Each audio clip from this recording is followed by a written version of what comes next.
Hello সবাইকে, কেমন আছেন সবাই? উপন্যাস পদ্মজা নাম শোনেননি এমন লোক খুঁজলে খুব কমই পাওয়া যাবে। আমার মনে হয় বেশিরভাগ মানুষেরই পছন্দ পদ্মজা উপন্যাসটি।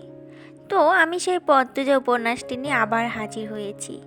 পর্ব 16, লিখেছে ইলমা বেহেরোজ। টিনের চালে ঝুমঝুম শব্দ। বৃষ্টির এই ছন্দ অন্য বেলা বেশ লাগলেও এই মুহূর্তে ভয়ঙ্কর লাগছে পদ্মজার। এক একটা বজ্রপাত আরও বেশি ভয়ানক করে তুলেছে পরিবেশ। সে কাচুমাচু হয়ে ফোঁপাচ্ছে। বৃষ্টির শব্দ একটু কমলে কিছু কথা ভেসে আসে বাতাসে। আপনি ভয় পাচ্ছেন কেন? আমাকে ভয় পাবেন না। বিপদে পড়ে এই বাড়িতে উঠেছি, বিশ্বাস করুন। পদ্মজা কান্না থামালো, কান খাড়া করে শোনার চেষ্টা করলো। দরজার ওপাশে থেকে আমির নামের মানুষটা বলছে, দরজা খুলুন, বিশ্বাস করুন আমাকে। আমি আপনার সাথে কোনো সুযোগ নিতে আসিনি, ভয় পাবেন না। পদ্মজা একটু নড়ে চড়ে বসলো। আমির আবার বলল, শুনছেন? পদ্মজা ঢোক গিলে কথা বলার চেষ্টা করলো, কথা আসছে না। এরপর খ্যাক করে গলা পরিষ্কার করে বলল, আমি দরজা খুলবো না। ক্ষণকাল উত্তর আসলো না। এরপর আমির বলল, আচ্ছা, খুলতে হবে না। আপনি ভয় পাবেন না প্লিজ, আপনি চলে যান। বৃষ্টি থামতে দিন। হঠাৎ বৃষ্টির জন্যই তো আপনার বাড়িতে ওঠা। আমার বৃষ্টিতে সমস্যা হয়। আমিরের মুখে স্পষ্ট শুদ্ধ ভাষা শুনে পদ্মজা বুঝল লোকটা শিক্ষিত। কথাবার্তা শুনে ভালো মানুষ মনে হচ্ছে। তবুও সাবধানের মার নেই। সে দরজা খুলল না, বিছানায় গিয়ে বসল। ভয়টা কমেছে। শুনছেন? পদ্মজার জবাব দিল, বলুন। আপনার নাম কি? ডাক নাম বলুন। পদ্মজা। সুন্দর নাম। আমার নাম জিজ্ঞেস করবেন না? না, জানি। আমির অবাক হওয়ার ভান ধরে প্রশ্ন করলেন, কিভাবে? আমাকে চেনেন? না, কিছুক্ষণ আগেই নাম বললেন। তখন তো ভয়ে কাঁপছিলেন, নাম শুনেছেন? বাপ্পা। আমিরের কণ্ঠে রসিকতা। পদ্মজা মৃদু হাসল। কেউ জানলো না, জানে না। আমির বলল, শুনছেন? শুনছি। আপনি কি এরকমই ভীতু? আমার সাহসিকতা প্রমাণ করানোর জন্য এখন বের হতে বলবেন, তাই তো? ওপাশ থেকে গগন কাঁপানো হাসির শব্দ আসলো। আমির হাসতে হাসতে বলল, বেশ কথা জানেন তো। এই বিষয়টি কথাবার্তা এড়িয়ে গেল পদ্মজা। বলল, বৃষ্টি কমলেই চলে যাবেন কিন্তু। এত তাড়াতে হবে না, বৃষ্টি কমলেই চলে যাব। কষ্ট নেবেন না, খালি বাড়ি তো। বাকিরা কোথায়? এটা মোরশেদ কাকার বাড়ি না? জি। ওনার ধানের মিল তো এখন আমার আব্বার দখলে। ছুটিয়ে নেবেন কবে? পদ্মজা অবাক হয়ে দরজার দিকে তাকালো।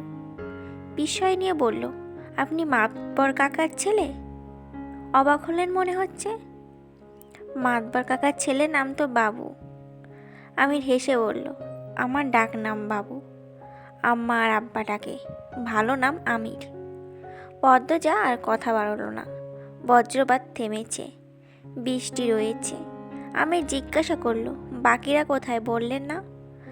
আব্বা আম্মা ঢাকা, আজ ফেরার কথা ছিল। আর আমার 2 বোন আর ভাই নানা বাড়ি, বোধহয় বৃষ্টির জন্য আসতে পারছে না। এখন আমাকে ভয় পাচ্ছেন? একটু একটু। এটা ভালো, অচেনা মানুষকে একেবারে বিশ্বাস করতে নেই। বাসন্তী ভ্যান থেকে নেমে সামনে এগোলেন। মোরশেদের বাড়িটি তিনি চিনেন না, তাই কোন দিক যাবেন বুঝে উঠতে পারছেন না। এদিকে আকাশের অবস্থা ভালো না, রাস্তাঘাটেও মানুষ নেই। জোরো হাওয়া বইছে। আরও কিছুটা পথ হাঁটার পর আচমকা ঝড় শুরু হলো। তিনি দৌড়ে একটা বাড়িতে উঠলেন। রমি জালি বারান্দায় বসে হুক্কা টানছিল। সিল্কের শাড়ি পরনে, পেট উন্মুক্ত, লম্বা চুলের বেরুনিতে ধবধবে সাদা বাসন্তীকে দেখে তিনি অবাক হয়ে এগিয়ে আসেন। বিস্ময় নিয়ে প্রশ্ন করেন, কেডা আপনি? কারে চান? বাসন্তী কেঁপে উঠলেন। ঘাড় ঘুরিয়ে রমিজকে দেখে লম্বা করে হাসলেন। বলেন, হুট কইরে মেঘখানা আয়া পড়ল তো। তো আপনি কার বাড়িতে যাইতেন? মোরসাদের বাড়ি। রমিজালি বিরক্তির ভাব নিয়ে সরে যান। ঘরের ভিতর থেকে চেয়ার এনে দেন। বললেন, মুর্শিদাররা কি লাগবে আপনি? বাসন্তী চিন্তায় পড়েন। গ্রামের মানুষ তো জানে না তার আর মোর্শেদের সম্পর্ক। এখন জানানোটা কতটা যুক্তিসঙ্গত। সেকেন্ড কয়েক ভাবার পর যুক্তি মিলে গেল। গ্রামবাসীকে বলা উচিত, নয়তো সে তো তার অধিকার কখনো পাবে না। একমাত্র গ্রামবাসীরাই পারে তার জায়গাটা শক্ত করে দিতে। বাসন্তী রমিজালির চোখের দিকে তাকিয়ে বললেন, আমি তার বউ লাগি, প্রথম বউ।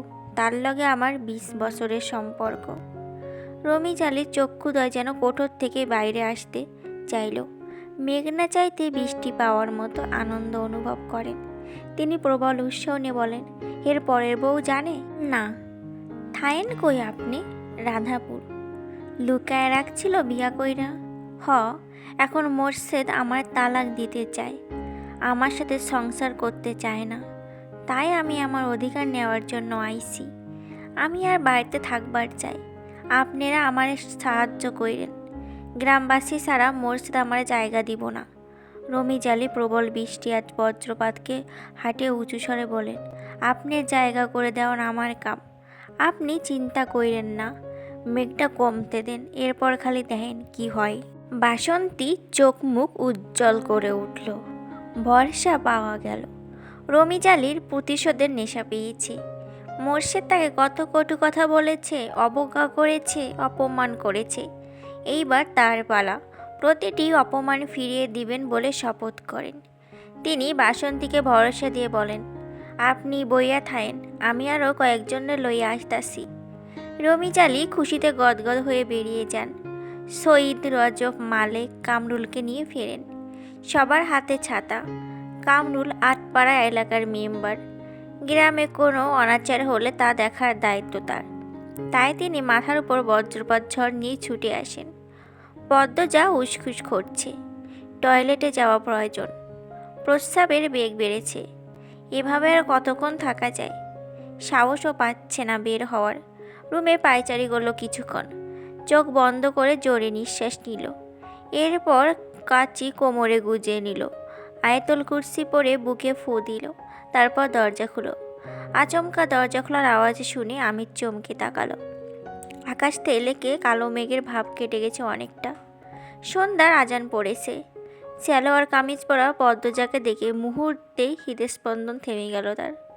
পদ্মজা ওড়না টেনে নিল নাক অব্দি। এরপর কাপা পায়ে আমিরের পাশ কাটল। আমিরের চোখ স্থির, নিঃশ্বাস এলোমেলো, ঠোঁট শুকিয়ে কাঠ। পদ্মজা যখন ফিরেছিল রুমে তখন আমির ডাকলো, পদ্মজা। পদ্মজা দাঁড়ালো।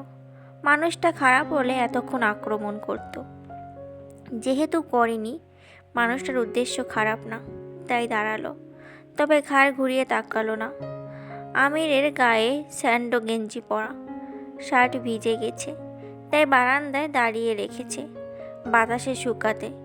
আমির বলল, অলন্দপুরে এমন রূপবতী আছে জানতাম না। পদ্মজা লজ্জা পেল, বিব্রত বোধও করল। বৃষ্টি প্রায় কমে গেছে। পদ্মজা বলল, আপনি এবার আসুন, কেউ দেখলে খারাপ ভাববে। যেতে তো ইচ্ছেই করছে না। লোকটা বলে কি? এতক্ষণ বলল বৃষ্টি কমলেই চলে যাবে, এখন বলছে যাবে না। পদ্মজা ঘুরে চাকালো, চোখের দৃষ্টিতে আকুতি নিয়ে বলল, চলে যান। আমির কিঞ্চিত হাঁ হয়ে তাকিয়ে রইল। না চাইতেও পদ্মজা আমিরকে খেয়াল করল। শ্যামবর্ণের একজন পুরুষ, থুতনির মাঝে কাটা দাগ। সাথে সাথে চোখ ফিরিয়ে নিল। কাঁদো কাঁদো হয়ে বলল, বৃষ্টি কমে গেছে, আম্মা আব্বা চলে আসবে, চলে যান। আমিরের নিস্তব্ধতা পদ্মজাকে বিরক্ত করে তুলল। এত ঘাত দেলা, দুই কথার মানুষ কিভাবে হয়? উঠানে পায়ের শব্দ, কয়েক জোড়া পায়ের শব্দ। বারান্দা থেকে তাকালো আমির এবং পদ্মজা। গ্রামের এতজনকে দেখে পদ্মজার নিঃশ্বাস বন্ধ হয়ে আসে। দৌড়ে রুমে ঢুকে পড়ল। রমিজালি চিৎকার ডাকেন, কই রে মহিষিদ্দা, আকাম করে এখন লুকায় আছস কেন? বাইর হ, তোর আকাম ধরা লইয়া আইসি। আমির বারান্দা পেরিয়ে বেরিয়ে আসে। গম্ভীর মুখে বলে, ওনারা বাড়িতে নেই। উৎসুক জনতা আমিরকে দেখে অবাক হলো। কামরুল বলল, আরে আমির, শহর থেকে আইলা কবে? এই তো 4 দিন হলো। আছেন কেমন? এই তো আছি, তাই এখানে কি করো? আমির উত্তর দেওয়ার আগে রমিজালি প্রশ্ন করলো, বাড়িতে কি কেউ নাই? আমি বেশ সহজ সরল গলা বলল, আছে, পদ্মজা আছে। উপস্থিত 5-6 জন তীক্ষ্ণ চোখে তাকালো। সবার দৃষ্টি আমির বুঝলো সে কত বড় ভুল করে ফেলল। তাহলে পদ্মজা এটারই ভয় পাচ্ছিল। আমির দড়ি থেকে শার্ট নিয়ে দ্রুত পড়ল। এরপর কৈফত স্বরে বলল, আপনারা যা ভাবছেন তা নয়। বাড়ি ফিরছিলাম, বৃষ্টি নামে তাই এই বাড়িতে উঠে পড়ি। বাড়িতে কেউ না জানলে। আমির কথা শেষ করতে পারল না। রমিজালি চেঁচিয়ে আশেপাশে বাড়ির সব মানুষদের ডাকা শুরু করলো। মাতবার তাকে কম অপদস্থ করিনি, কোণঠাসা করিনি। মোর্শেদ পথে ঘাটে কটু কথা শুনিয়েছে। আজ সেই যন্ত্রণা কমানোর দিন। আমির ভরকে গেল। কামরুল আঙ্গুল শাসে কঠিন স্বরে বলল, তোমার কাছে এটা আশা করি নাই। তোমার আব্বারে ডাকতাছি, উনি যা করার করবেন। আমি বিরক্ত নিয়ে বলল, আরে আজব, কি শুরু করেছেন আপনারা? সৈয়দ আমিরের বয়সের কাছাকাছি, ব্যক্তিগত ভেজাল আছে তাদের মধ্যে। সৈয়দ হুঙ্কা ছেড়ে বলল, চুপ থাক তুই। তোর বাপে মাতবর বইলা তোরে ডরাই আমরা? আকাম করবি আর ছাইরা দিমু? আমিরের চোখ লাল বর্ণ ধারণ করে। রেগে গেলে চোখের রং পাল্টে যায় তার। কালো মুখচ্ছিরির সাথে লাল চোখ ভয়ঙ্কর লাগে। সৈয়দ ভেতরে ভেতরে ভয় পেল। আমিরের হাতে কম মার খায়নি সে, তবে আজ সুযোগ পেয়েছে। পুরো গ্রামবাসী এক দখলে, সে কিছুতেই ছাড়বে না। ঢোক গিলে বলল, চোখ উল্টায় লাভ নাই, কুকামের উসুল না তুইলে যাইতাছি না। আমির রাগে শক্ত হাতে সৈয়দের কানের কাছে থাপ্পড় দিল। মুহূর্তে সৈয়দের মাথা ভনভন করে উঠল। ততক্ষণে রমিজের উস্কানিতে মানুষ জমে গেছে। সবার হাতে হাতে টর্চ, হারিকেন। আধার নেমে এসেছে। আমির আবারও সৈয়দকে মারতে গেলে কয়েকজন এসে চাপটে ধরল। কামরুল একজন মহিলাকে আদেশ স্বরে বলেন, শিউলির আম্মা কয়জনের লইয়া মাইডারে বাই করানো। লুকাইছে নদী, গ্রামটা নদীদের ভরে ধ্বংস হইয়া যাইতাছে। পদ্মজা মাটিতে নতজানু হয়ে বসে কাঁদছে। দ্রুতগতিতে পা থেকে মাথা চুল অবধি কাঁপছে। বাইরের প্রতিটি কথা কানে এসেছে। চারপাশ যেন ভনভন করছে। শিউলির আম্মা পদ্মজার রুমে আসলো। দরজা খোলা ছিল। টর্চ ধরে দেখলো পদ্মজা মাটিতে বসে কাঁপছে। সে পদ্মজার মাথা হাতে রেখে বলল, কেন এমন কাম করছোস? পদ্মজা ঝাপসা চোখে মেলে তাকালো। শিউলির আম্মা পাশের বাড়ি, পদ্মজার সাথে ভালো সম্পর্ক। পদ্মজা শিউলির মাকে জড়িয়ে ধরে হাউমাউ করে কেঁদে উঠল। বলল, ভাবি, আমি কোনো খারাপ কাজ করিনি, সবাই ভুল ভাবছে। রিনা নামে একজন মহিলা পদ্মজাকে জোর করে টেনে দাঁড় করালো। হেমলতার অনেক অহংকার এই মেয়ে নিয়ে, অনেক বাহাদুরি। সেই অহংকার আজ ভালো করে ভাঙাবে। সে মনে মনে পৈশাসিক আনন্দে মেতে উঠেছে। ঘৃণিত কণ্ঠে পদ্মজাকে বলল, ধরা পড়লে সবাই এমনটাই কয়, আয় তুই। পদ্মজা আকুতি করে বলল, বিশ্বাস করুন, আমি খারাপ কিছু করিনি। আম্মা এসব শুনলে মরে যাবে, আপনারা এমন করবেন না। কারো কানে পৌঁছালো না পদ্মজার কান্না, আর্তনাদ, আকুতি। সবাই গ্রামের সবচেয়ে সুন্দর মনের সুন্দর পরিবারের সদস্যগুলোকে ধ্বংস করায় মেতে উঠল। পদ্মজাকে টেনে হিঁচড়ে বের করে আনে। কখনো ঘোমটা ছাড়া কোনো পুরুষের সামনে না যাওয়া মেয়েটার বুকের ওড়না পড়ে রইল ঘরে। 3-4 জন মহিলা শক্ত করে চেপে ধরে রাখলো। সবাই উপেক্ষা করে পদ্মজা ঘৃণার চোখে তাকালো আমিরের দিকে। আমি চেষ্টা করছি নিজেকে ছাড়ানোর, কিছুতেই পারছে না। পূর্ণা জ্বরের চোটে কাঁপছে। বাড়িতে ঢুকে দেখলো কোলাহল, ভয় পেয়ে গেল। একটু এগিয়ে দেখলো পদ্মজার বিধ্বস্ত অবস্থা। জ্বর মুহূর্তে উবে গেল। দৌড়ে এসে পদ্মজাকে ধরল, চেঁচিয়ে উঠল, আমার আপার ধরে আনছেন কেন? আপা, এই আপা, কাঁদছ কেন? পদ্মজা কেঁদে বলল, পূর্ণা, আম্মা মরে যাবে এসব দেখলে। আমি কিছু করি নাই পূর্ণা। পূর্ণা কিছু বুঝে উঠতে পারছে না, শুধু অনুভব করছে তার বুক কাঁপছে, মাথায় বিষে যাচ্ছে। সে রিনাকে বলল, খালা, আপনি আমার বোনের এভাবে ধরছেন কেন? ছাড়েন। রিনা কর্কশ কণ্ঠে বলল, তোর বোনের রস বাড়াই গেছিল, এই জন্য খালি বাড়িতে ব্যাটাসের আইনা ডাইকা আকাম করছে, রস কমাইছে। পূর্ণা গা গিরগির করে উঠল। তেজ নিয়ে বলল, খারাপ কথা বলবেন না, আমার আপায় এমন না। পাশ থেকে একজন মহিলা পূর্ণার উদ্দেশ্যে বলল, তোর মা যেমন হের মায়াও আছে তেমন, নিজেও এমন কিচ্ছা করলো, মায়াও করলো। পদ্মজা চমকে তাকালো।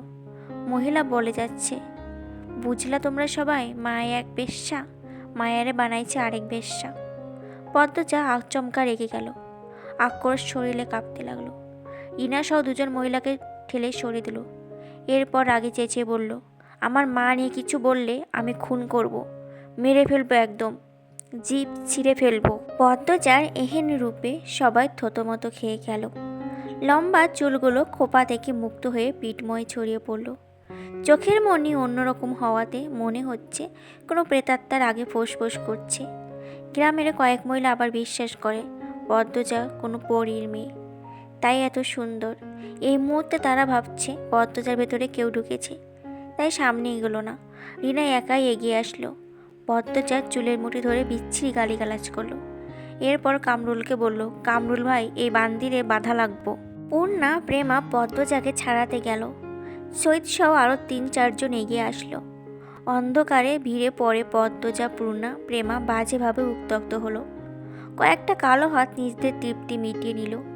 3 বোনের কান্না আর্তনাদ কারো হৃদয় ছুঁতে পারল না। হেমলতার অনুপস্থিতিতে তার আদরের 3 কন্যার জীবন্ত কবর হচ্ছিল। বাধা দেওয়ার কেউ ছিল না।